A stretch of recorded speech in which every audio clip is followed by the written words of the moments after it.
Alors salut à tous, aujourd'hui une vidéo sur le hack de PlayStation 2.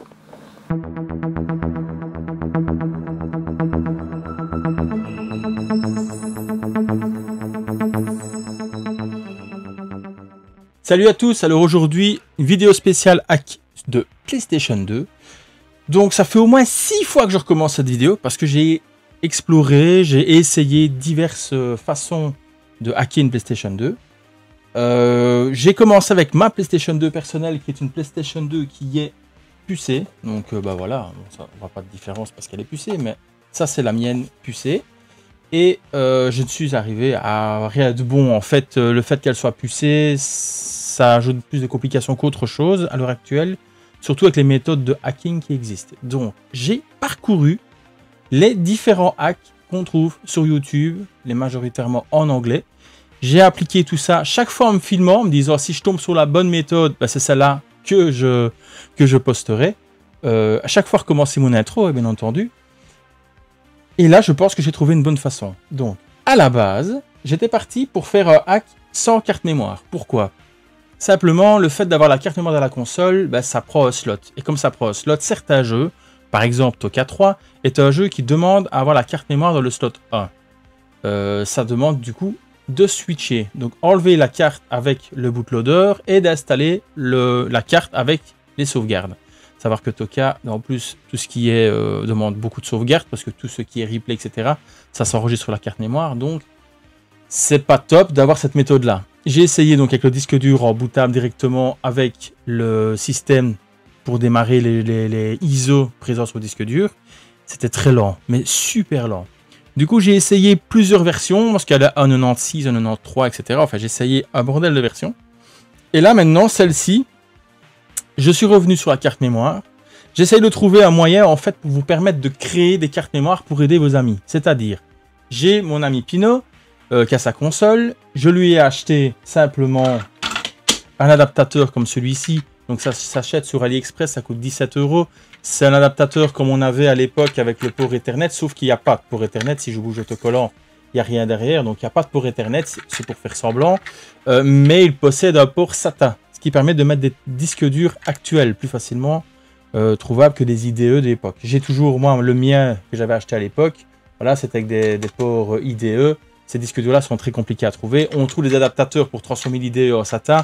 Ça prend du place à la PlayStation. Enfin, c'est pas terrible. Moi, je vous recommande d'acheter ça. Quand vous achetez ceci, vous avez en option la possibilité d'acheter une carte mémoire supplémentaire avec FMCV installé. Donc, Free Mac Boot Loader. Ça fonctionne. C'est très bien. Mais je me dis que si je peux vous apporter une solution qui vous permet de créer vous-même vos cartes mémoire, vous n'avez plus besoin de commander de carte mémoire. Si par le plus pur des hasards, vous avez un boîtier comme ça, il existe, et je vous mettrai le lien en description, un moyen de transformer ce boîtier-là en SATA en enlevant le blindage qui est ici. En fait, on se rend compte qu'ici, c'est une PCB avec les connecteurs. Avec une nappe, on peut l'enlever, enlever le PCB, remettre une autre, reconnecter la nappe, remettre le blindage. Et on a un format SATA avec le port Ethernet et un officiel. Donc, c'est à vous de voir. Le plus simple, c'est d'acheter ça. C'est clé en main, vous le prenez. Moi, c'était pour essayer, ça fonctionne très bien. Ou alors, vous avez le vôtre, vous êtes prêt à le cannibaliser, c'est-à-dire à le modifier en changeant le connecteur par SATA. Ici, donc, on va démarrer avec l'appareil de chez GameStar, donc avec le port SATA. Une carte mémoire vierge d'origine PlayStation. Une clé USB, alors là, j'ai une collector, j'ai une clé USB MTV, pour ceux qui reconnaissent le logo. Et un disque dur. Donc, le disque dur, je vais vite vous le montrer. Donc, moi, dans mon cas, c'est un disque dur SATA que j'ai récupéré d'un PC portable en panne. C'est-à-dire c'est super intéressant si vous avez des gens autour de vous qui ont des PC portables en panne, récupérer des disques durs, ça peut toujours servir.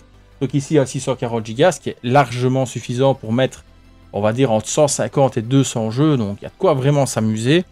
Une fois que vous avez ça, vous avez tout le matériel. Et ce qui vous manque, c'est ce qu'il y aura en lien en description. Je vais vous faire un lien méga upload avec un dossier. Donc depuis tout à l'heure, vous voyez l'écran de mon ordinateur, donc le hack PS2 qui est là. Je vais le zipper et je vais nettoyer parce que comme vous allez voir, il y a différentes images.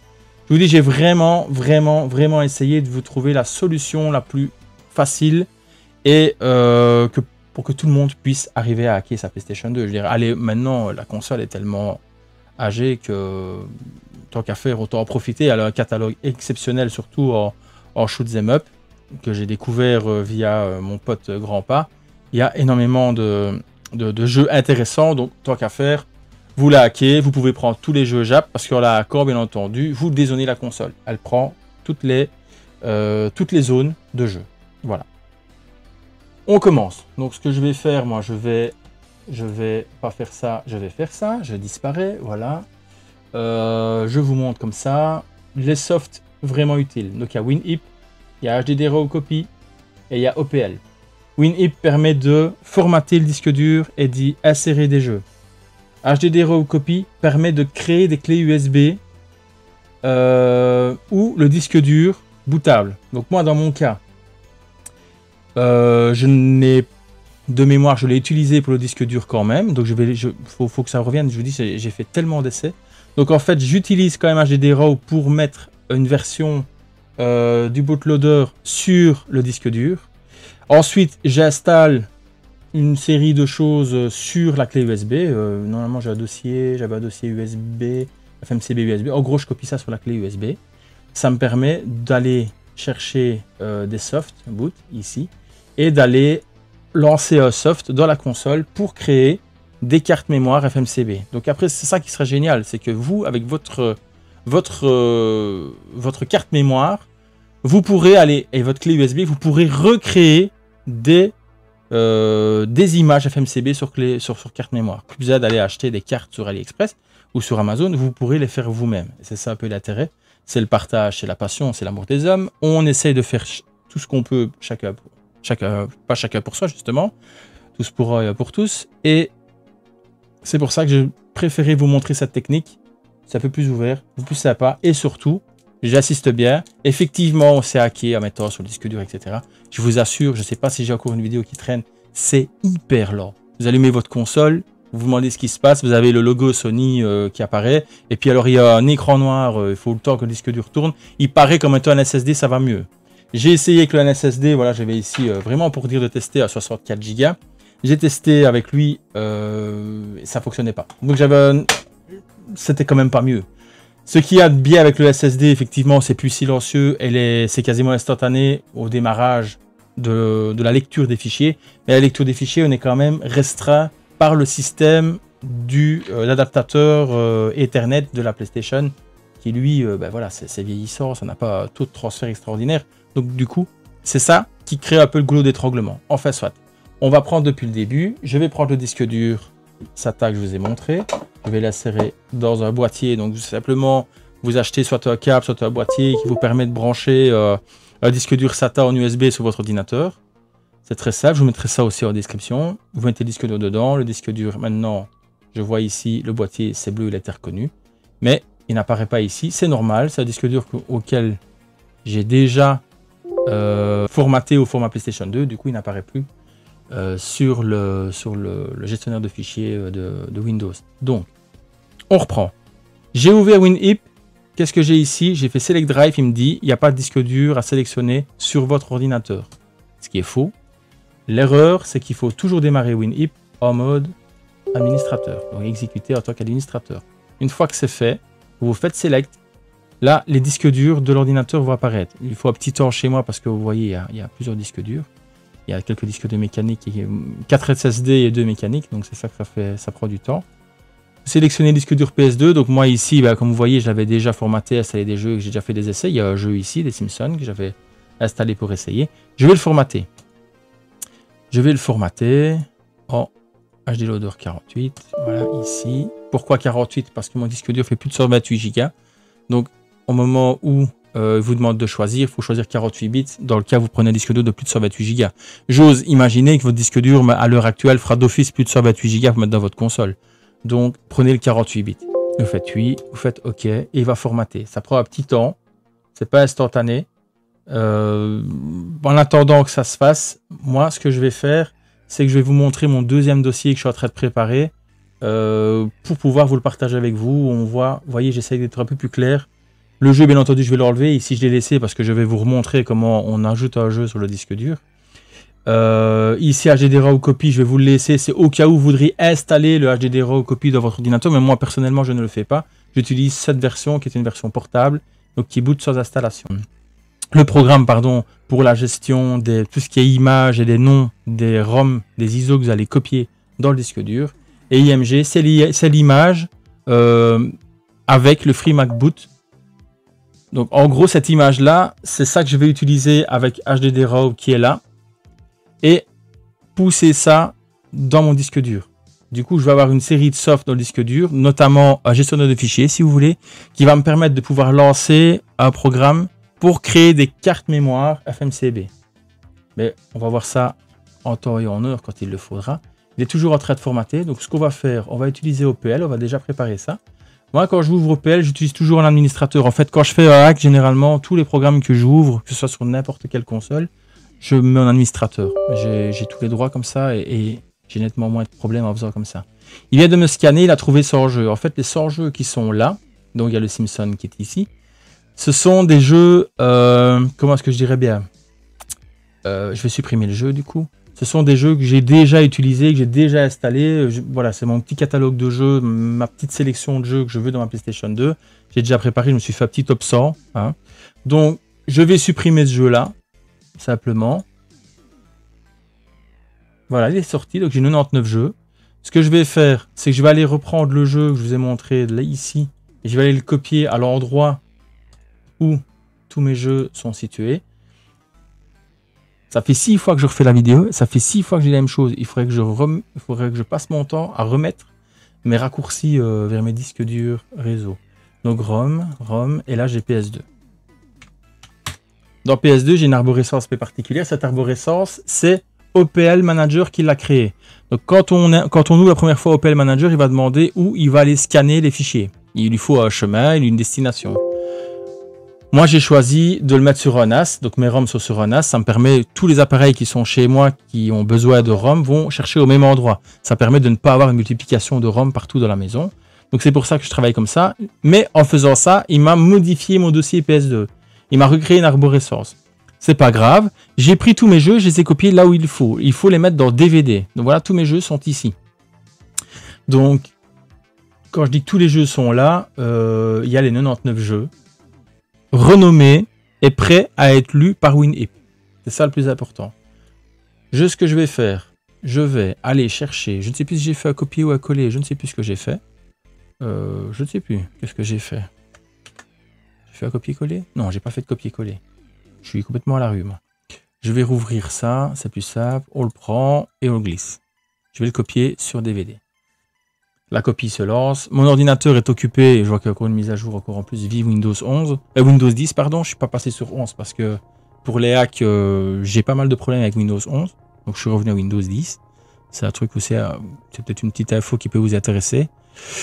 Oui, j'ai des téléchargements en cours, donc c'est pour ça que ça va être un peu lent. Mon réseau est un petit peu saturé. On va retourner du côté de WinIP. Le disque dur est formaté. Voilà. Donc il me dit que le disque dur est prêt. Je peux y rajouter des images. Avant de rajouter une image, il faut préparer l'image. C'est ce que je viens de faire là. C'est ce que je vais faire avec OPL. Je ne l'ai pas encore fait. Je suis en train de copier le fichier. Je me mélange. Je ferme WinIP. Une fois WinIP fermé, je retourne dans mon PS2. Ici, on va prendre celui-là. C'est plus simple. À mon avis, ce sera le dossier que je vais partager avec vous. On lance ça, encore une fois, en administrateur. Voilà. Lui, il me demande, pour commencer, la source. Donc, la source, c'est un fichier. Le fichier, il est où? Comme je vous ai dit, il est dans PS2, image, elle est là. Je prends la source. Il me demande, maintenant, la destination. La destination, c'est mon disque dur en USB de 640 Go qui est là. D'accord? 640 Go. Je fais continuer. Là, maintenant, il va graver l'image sur mon disque dur. Je fais Start. Oui. Et c'est parti.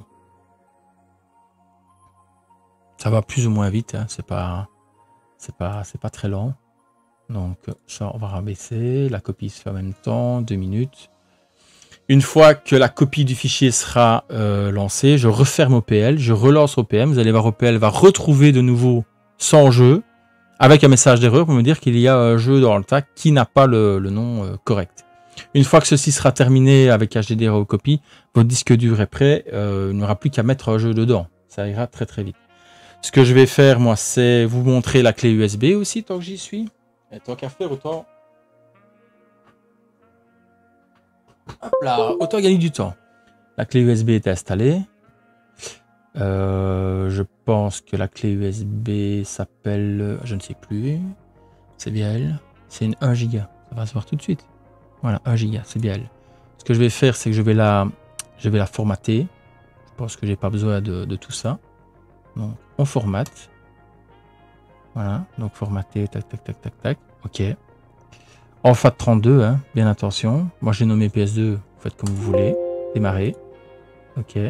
C'est une clé USB de 1 Go, comme vous avez vu, MTV. Donc, imaginez bien, elle n'est pas toute jeune. Hein, donc, faudra lui pardonner sa lenteur.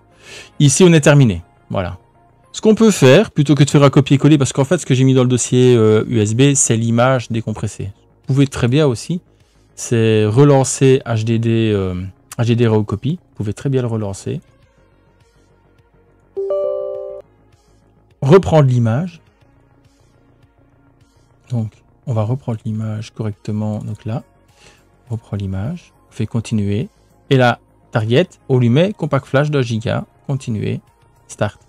Là, il va, sur la clé USB, mettre la même chose que ce qu'il a mis sur le disque dur. En gros, c'est ça que j'avais déjà fait. En gros.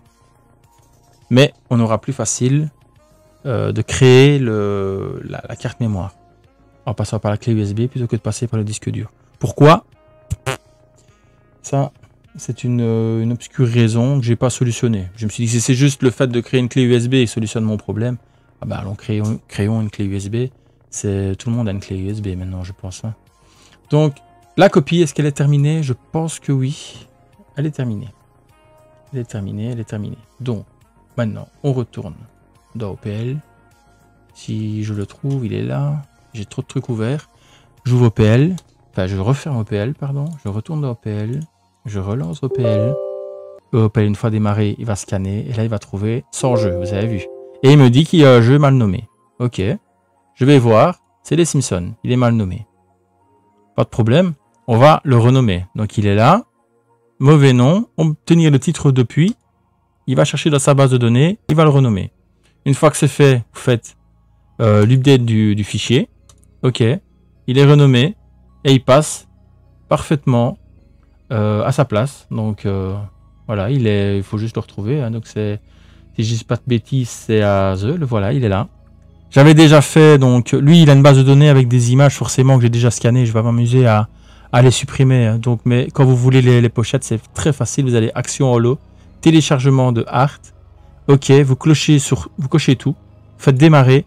Et là, il scanne toutes vos ROM. Il prend les noms. Et dans sa base de données, lui, il a toutes les infos pour pouvoir vous télécharger et ajouter dans un dossier toutes les images nécessaires. Donc, ici, les images pour les sort-jeux sont téléchargées. Elles sont téléchargées où? Et c'est là la petite astuce. Elles sont dans... je prends quel dossier? Je vais prendre celui-là. Je vais retourner dans mon NAS, dans Jeux, ROM. Donc, à l'endroit que vous avez, où vous envoyez vos jeux pour OPL, vous avez un dossier Art. Dans le dossier Art, il y a toutes les images téléchargées. Là, vous allez me dire comment on fait pour mettre toutes les images téléchargées dans la PlayStation 2 sur le disque dur. On ne sait pas le faire. La seule solution, c'est d'envoyer ça. C'est ça. De toute manière, il faut une clé USB. Donc, tant qu'à faire, moi, je la prépare pour le boot. Ça évite les problèmes. Il faut copier le dossier. Vous allez sur la clé USB, qui n'est pas accessible pour le moment parce qu'elle est toujours en train de se faire copier, enfin de se faire graver.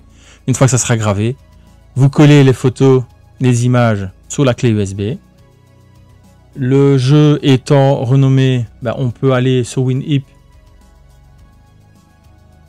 et le rajouter. Donc WinHip, pas oublier, exécuter en tant qu'administrateur. Ok.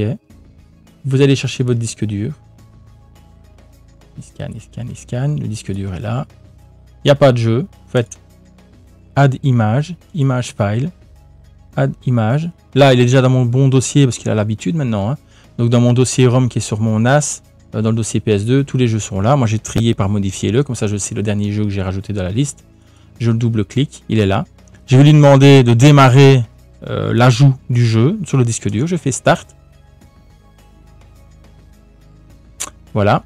Il me demande le nom du jeu ici. Menu Name. C'est le nom du jeu dans le menu. C'est pas le nom du fichier. Donc, profitez-en pour enlever ces caractères qui ne servent à rien, pour avoir quelque chose de plus épuré dans votre menu. C'est plus simple d'être rangé par ordre alphabétique et d'avoir les noms des jeux que d'avoir fluf qui rajoute au début qui sert à rien. Vous faites OK. Et là, il va transférer le jeu qui est sur mon NAS sur le disque dur externe, au beau format, au bon endroit, tout sera réglé. Il me restera juste maintenant à ajouter les images sur la clé USB et d'aller sur la console et tout sera terminé. Donc ce qu'on va faire, c'est que les minutes qui passent maintenant, je vais les accélérer, on se revoit après. En attendant que ça crée l'image sur la clé USB, on va quand même continuer un peu. Ça, je gagne un peu de temps. Je prends la PlayStation 2 qui est ici, donc ça c'est celle-là, mon ami Pino, que j'avais déjà hacké avec carte mémoire, etc. et au disque dur de 320 Go. Vu que la mienne pucée, c'est pas identique, ça va pas être identique à la vôtre, je vais reprendre la sienne qui va me resservir du coup. Je vais y installer le disque dur dedans. On va faire ça ensemble. J'espère qu'on verra ce que je fais. Et comme ça, vous voyez que c'est ultra simple. On coupe l'alimentation du disque dur où il y a les jeux. Donc voilà le disque dur. Ok. On le met sur l'adaptateur. Alors vous verrez que c'est un peu branlant. D'accord? C'est-à-dire que ça bouge pas, ça bouge un peu. Normalement, et ça c'est ce que j'ai fait pour la console de Pino, j'ai imprimé un support en 3D qui permet d'avoir une stabilité, que le disque dur ne commence pas à bouger dans tous les sens et tienne bien dans la console. J'ai pas pris le temps de réimprimer ça avec mon imprimante 3D, j'en ai fait qu'un pour lui, il faudra que je refasse un pour moi. Donc vous m'excuserez si c'est pas très droit, hein, vous voyez. Vous m'excuserez, c'est en attendant, c'est juste pour vous montrer. Il est certain que je vais pas laisser comme ça le disque dur dans la console, ça ne se fait pas. C'est là qu'on risque d'avoir des problèmes quand on fait ce genre de choses là. Donc l'adaptateur se met comme celui d'origine. Donc vous prenez votre console que je vais coucher du coup comme le disque dur est pas très fixe. Donc ici vous avez la baie, vous mettez le disque dur. Alors il y a un connecteur, vous mettez en face, vous appuyez, c'est branché. Il y a deux vis. Il y a deux vis de fixation. Donc j'ai un vieux tournevis qui traîne là. Simplement vissé. Je vais y arriver. Vous pensez? Ouais. Voilà. Alors est-ce que c'est obligé de visser pour faire un essai? Bien sûr que non, mais voilà, c'est pour vous montrer que c'est comme ça qu'on fait. Et que ça tient très bien du coup. Voilà, ça ne bouge pas. Imaginez que le disque dur est sur un support, ça peut mal de bouger. Ça fait origine, ça se présente bien, c'est vraiment comme l'origine. Ça se présente. Alors voilà, désolé pour le son, mais ça va être différent vu que je filme avec mon téléphone, enfin avec mon téléphone avec lequel je filme mes déplacements. Je vais allumer la console, qu'elle va démarrer avec FreeMac Boot sur le disque dur comme je vous disais. Donc vous allez pouvoir constater, c'est un peu lent. On verra la différence tout de suite avec quand on aura fait la carte mémoire, ça va nettement plus vite. Il est en train de regarder ce qu'il y a sur la clé USB. La PlayStation 2 va enfin avoir fini de booter. Voilà. Vous allez sur Launch ELF. Vous acceptez avec la croix. Il va vous ouvrir un gestionnaire de fichiers, un peu comme ce qu'on a sur les ordinateurs.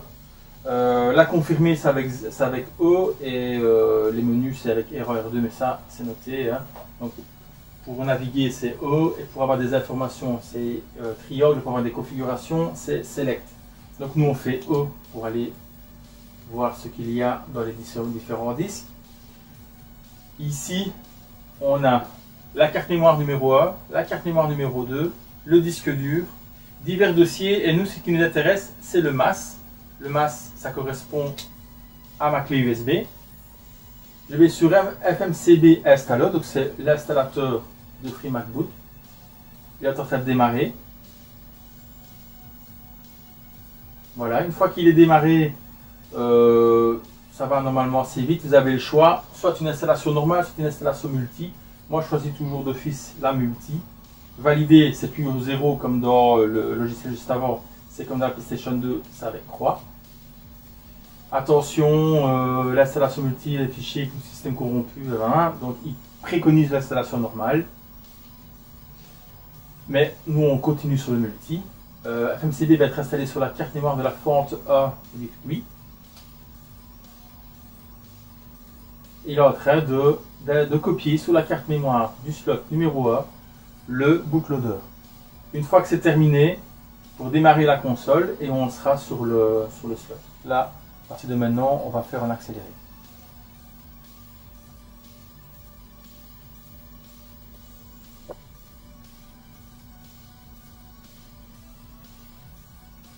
Voilà, donc l'installation est réussie. Pour valider, on fait croix, on fait quitter, on valide. Et là, normalement, il va redémarrer. On va être directement sur le lecteur de carte mémoire, je ne suis pas persuadé. Il va rebooter la console, je ne sais plus. On va voir. Alors, on sur le menu, où on a toute une série de choses en plus. Vous voyez ? Ce que je vais faire, moi, c'est que je vais bouger la clé USB, redémarrer la console, comme ça vous verrez la différence de vitesse par rapport au disque dur.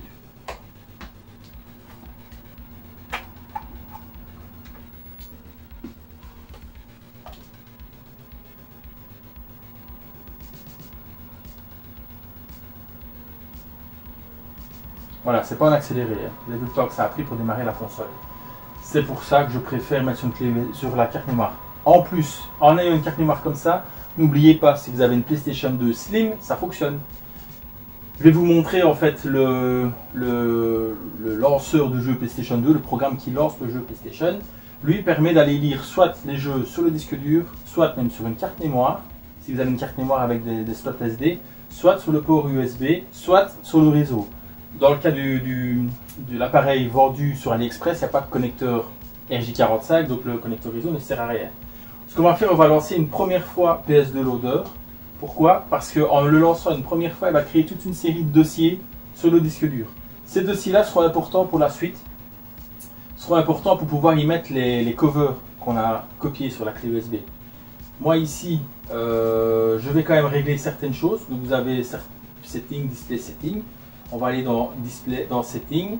Dans Settings, toute une série de réglages. En fait, le plus important, bien entendu, hein, c'est de lancer HDD Device Start Mode. Donc c'est la deuxième ligne dans le troisième paragraphe. Là, vous sélectionnez et vous faites passer sur automatique. Comme ça, dès que la liste de jeux est lancée, vous verrez directement. Vous allez tomber sur les jeux, parce que sinon vous lancez le programme, vous devez lui demander la liste et après il vous demande de confirmer le démarrage du disque dur. En faisant automatique, il démarre le disque dur directement. Voilà, donc ici je pense qu'il n'y a rien d'autre à changer, je ne me souviens plus. Pour sortir ça avec le rond, on va dans Display Settings parce que là je vais changer aussi le fait qu'on ait les covers. Donc en fait ici, il faut passer sur On pour avoir... Vous pouvez changer les couleurs, etc. Il y a plein de choses à faire, mais bon, je trouve pas ça très intéressant. Vous faites sauver les modifications, n'oubliez pas, hein. Vous faites la croix pour valider. Là, il a sauvegardé les modifications demandées. Quand vous faites le rond, il y a Game List, vous faites rond. Là, maintenant, il va démarrer le disque dur et afficher les jeux présents sur le disque dur. Vous voyez directement ici, je suis sur le disque dur IDE et on a le jeu avec rien du coup. On sort de là. Je ne sais plus comment on sort, tiens. C'est intéressant. Ah oui, c'est avec Start. Voilà. Start, on sort. On confirme avec X 2 fois, vous êtes sorti. Ce qu'on va faire maintenant, on va reprendre la clé USB et on va aller copier les arts sur la clé USB.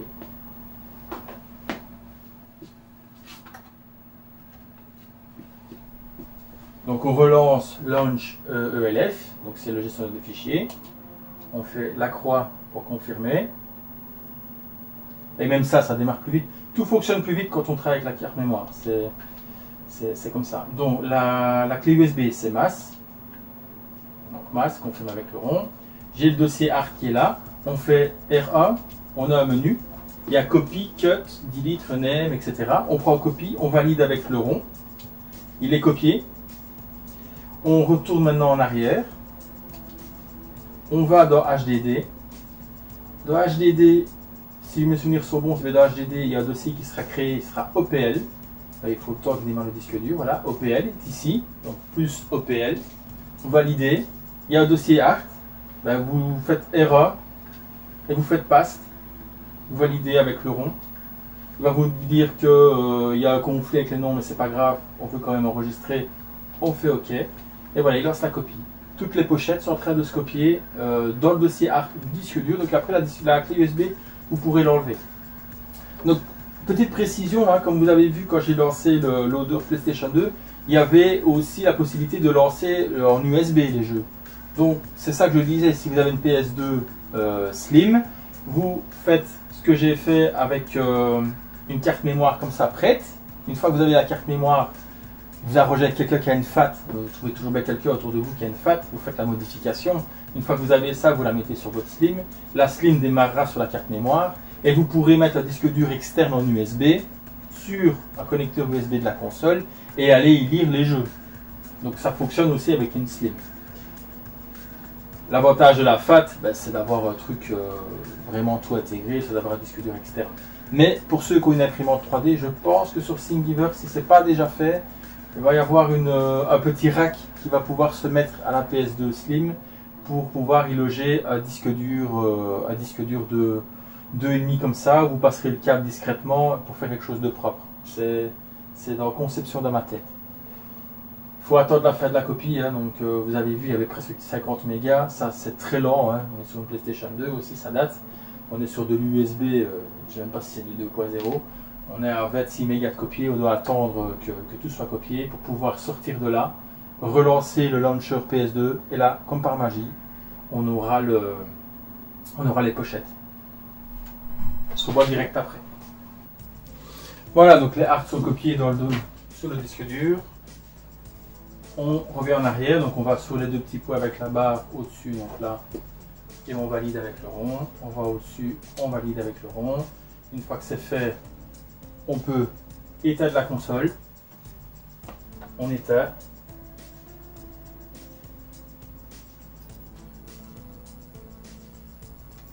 Oui, j'avais déjà enlevé la clé USB. Hein. Il suffisait de faire la copie terminée, j'ai par réflexe, j'ai bougé la clé USB. Comme ça, on n'en parle plus. Donc, on démarre là sous la carte mémoire. Vous voyez, vous allez constater la différence de vitesse pour démarrer la console. Maintenant que les arts sont copiés, le jeu est copié sur le disque dur. Je vais dans Open PS2 Loader, valide avec X.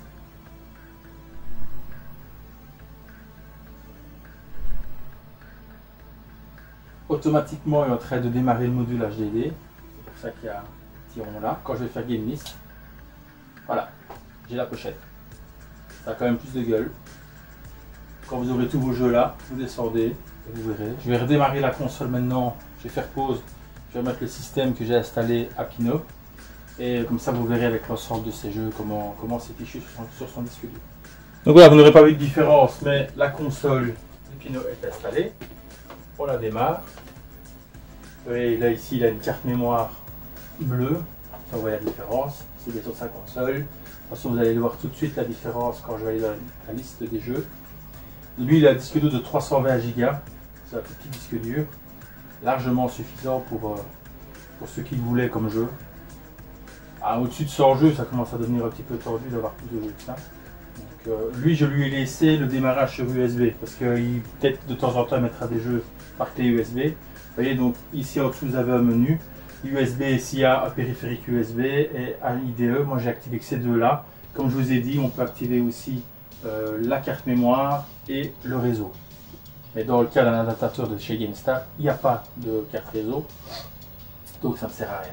Ici, on valide donc IDE avec X pour démarrer le disque dur. Ça va scanner. Voilà. Tout simplement. Pour démarrer un jeu, on va sur le jeu, on fait X. Elle va être passée à l'NTSC, c'est une version JAP du jeu. Il me demande de créer une mémoire sur la carte mémoire, donc il y a la place, pas de souci. Voilà. Et je démarre. Pas plus compliqué que ça. À vous la folle bibliothèque de la PlayStation 2 sur votre PlayStation 2 hackée. Très facilement, sans plus, sans rien, juste quelques softs, un disque dur, une carte mémoire, un adaptateur, Et on est bon. Alors voilà, enfin, je vais pouvoir faire une conclusion à cette vidéo. Ça fonctionne. J'ai trouvé donc le hack pour moi, à mon sens, le plus pratique, qui fonctionne sur le plus de consoles possible. J'ai tout à l'autre console PS2, j'ai racketté un petit peu les gens autour de moi, ceux qui aussi me les apportaient, j'ai passé mon temps à vérifier si ma technique fonctionne. Apparemment, elle fonctionne sur toutes les consoles que j'ai essayées. Et elle a l'air d'être fiable. Ici, derrière moi, vous avez la console de Pinot qui tourne depuis un moment chez moi, donc sur mon PVM derrière moi. Et ça fonctionne parfaitement. Zéro bug. Tous les jeux que j'ai intégrés dedans, tous fonctionnent. Il y avait quelques ISO qui ne fonctionnaient pas. Bon, ça, c'est l'ISO lui-même qui avait un problème. Ça, effacé. Comme ça, j'ai fait une sélection de sort-jeux pour mon futur disque dur PS2. Je vais pouvoir m'occuper de la mienne maintenant de console. Vous trouverez donc en description ce fichier PS2. Moi, je l'ai gravé avec je l'ai compressé avec 7-zip. Dedans, vous trouverez le dossier avec tout ce qu'il faut, tous les programmes. Pour chaque dossier, je vous ai mis à quoi sert ce qui est dans le dossier. Donc normalement, il n'y a pas de raison que vous ne trouviez pas et que vous ne réussissiez pas votre hack de PS2. Si jamais il y a des questions, vous pouvez les poser en commentaire. J'essaierai d'y répondre avec le plus de précision possible. Sur ce, je vous dis à un prochain tuto ou peut-être la découverte de mon nouveau studio. Je suis en train de me faire un studio fond vert, etc. Un truc sympa pour des prochaines vidéos où j'aimerais bien explorer d'autres horizons. Salut!